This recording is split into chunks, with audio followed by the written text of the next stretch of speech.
yung mga gusto mong ikwento, Brian? Tungkol sa mga negosyo ko. Pero, next time na lang natin pag-usapan yun. Mukha kasing pagod na tong asawa mo. So, paano? See you around, Melissa.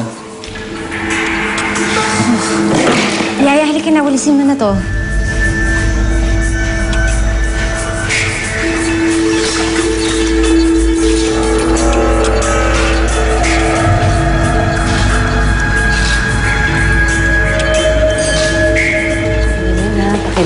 Tay, pwede mo ba sa susunod? Huwag kayo magpapapasok sa bahay na hindi natin masyadong kakilala. Si Brian ba? Ang sabi niya kasi sa akin, kaibigan daw siya ni Melissa. Kaya nung nagmagandang loob siya sa akin na dalhin si Eva, niyaya ko na siya dito. Nay, hindi ko masyadong kilala yung taong yun. Alam niyo naman may nanggugulo sa akin yun na hindi ko kilala, diba? Kaya sana, Nay, huwag tayo magtitiwala ng ganun kadali. Hayaan mo, hindi na mauulit. Pasensya ka na, anak. Felix, pasensya na. At ayoko rin kakausapin niyo si Brian. Mabuti na nag-iingat tayo. Maliwanag din sa inyo yan?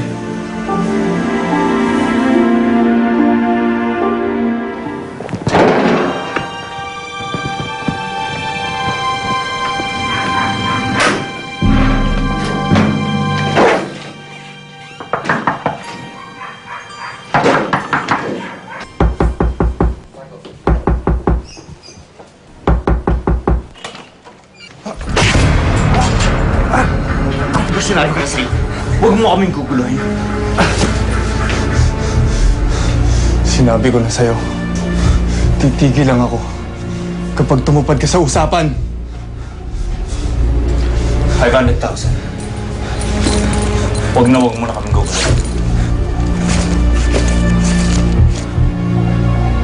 500,000? Nasaan na yung 1.5? Titigil lang ako kapag buo na pera ko. Baka nakakalimutan. Oras na magsumbong ka. Damay kayo lahat sa kaso. Kaya kong lusutan yun, Felix. Eh, ikaw. Ikaw ang yumari kay Melissa. Pagka nagkabukingan, hindi ka lang makukulong. Pati pamilya mo, mawawala sa'yo. Ewan ko ba, Ami? Masama talaga kutob ko sa Brian na yun. Alam kong hindi lang nagkataon na nagkita kami eh. Pakiramdam ko nakita ko na talaga siya dati. Pero hindi ko rin maalala kung saan. Alam mo, Melissa, napaparaning ka lang. Pero, naiintindihan kita, hindi kita masisisi. Sa dami ba naman ang pinagdaanan mo sa buhay, ano? Tapos ngayon may prank caller ka pa. Ano na yun? Halika na. Makapuli na tayo ng pahinit. Well, well, well. We've met again.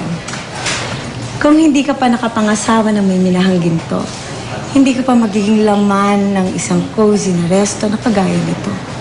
But I'm so glad to see you here, Melissa. Lumiliit ang mundo natin. Bakit, Rebecca? Ipapahiya mo na naman ba ako?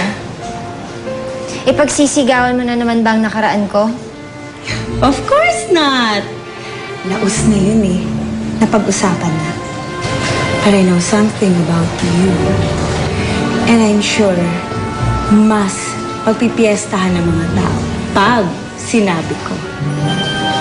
Kilala mo ba talaga kung sino ang lalaking napangasawa mo? Ang lalaking gabi-gabing kasiping mo sa kama. Gaano mo kakilala ang asawa mo?